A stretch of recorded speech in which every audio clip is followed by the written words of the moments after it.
Henry and Gordon were lonely when Thomas left the yard to run his branch line. They missed him very much.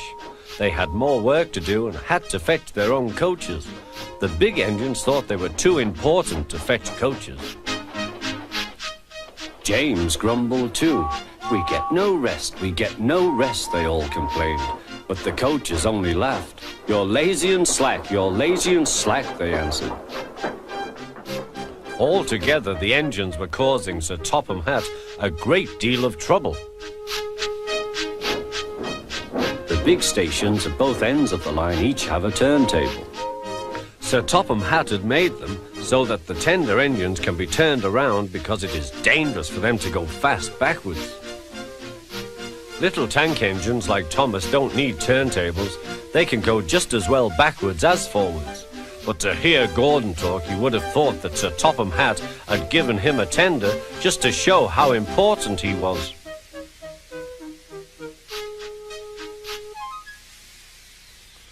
"You don't understand, little Thomas. We tender engines have a position to keep up. It doesn't matter where you go, but we are important. And for Sir Topham Hatt to make us do shunting, fetch coaches, and go on some of those dirty sidings, it's not the proper thing." Thomas chuckled and went off with Annie and Clarabel. "Disgraceful," Gordon hissed as he ran backwards to the turntable. The turntable was in a windy place close to the sea, and if he was not on it just right, he put it out of balance and made it difficult to turn. Today, Gordon was in a bad temper, and the wind was blowing fiercely. His driver tried to make him stop in the right place, but Gordon wasn't trying. The fireman tried to turn the handle, but Gordon's weight and the strong wind prevented him. "It's no good," they said at last. "Your big tender upsets the balance. If you were a little tank engine, you'd be all right. Now you'll have to pull the next train backwards." "Look," called some boys, "there's a new tank engine." "Oh, it's only Gordon back to front."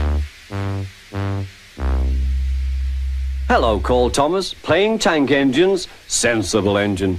Take my advice, scrap your tender and have a nice bunker." Gordon said nothing. Even James laughed when he saw him. "Take care," hissed Gordon, "you might stick too." "No fear," chuckled James, "I'm not so fat as you." "I mustn't stick," thought James. He stopped on just the right place to balance the table. It could now swing easily. Gordon arrived in time to see everything.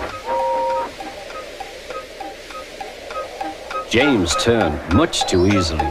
The wind puffed him round like a top. He couldn't stop.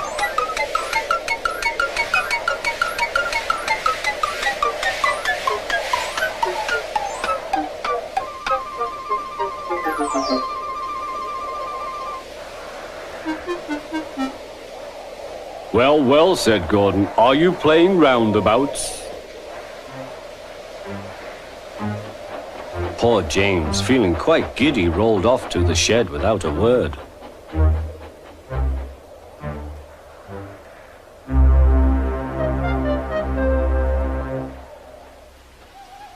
That night, the three engines had an indignation meeting.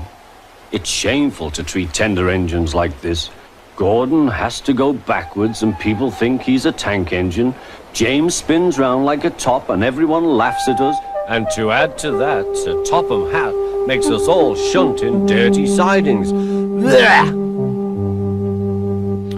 "Listen," said Gordon. He whispered something to the others. "We'll do it tomorrow. Sir Topham Hatt will look silly." The engines had decided to go on strike.